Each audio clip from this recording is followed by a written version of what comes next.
Chief reporter ملک بادشاہ سے وزیر اعلیٰ پنجاب مریم نواز شریف کا صاف ستھرا پنجاب مہم کا آغاز۔ وزیر اعلیٰ کا کہنا ہے کہ ایک مہینے میں مجھے پورے پنجاب کی صفائی چاہیے۔ وہ رورل ایریاز ہوں یا اربن سینٹر، کوئی سڑک ایسی نہ رہے، کوئی محلہ ایسا نہ رہے، کوئی گلی ایسی نہ رہے، کوئی گاؤں ایسا نہ رہے جہاں کی صفائی نہ ہو۔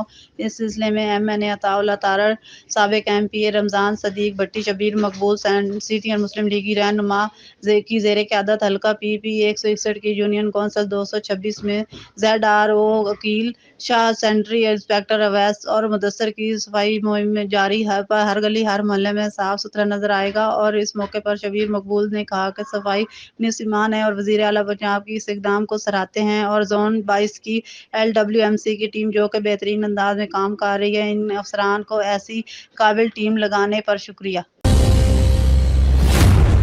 عمران خان کا باؤنسر۔ تحریک انصاف نے آصف علی زرداری کے مقابلے میں محمود خان اچکزئی کو صدارتی امیدوار نامزد کر دیا۔ کاغذات بھی جمع۔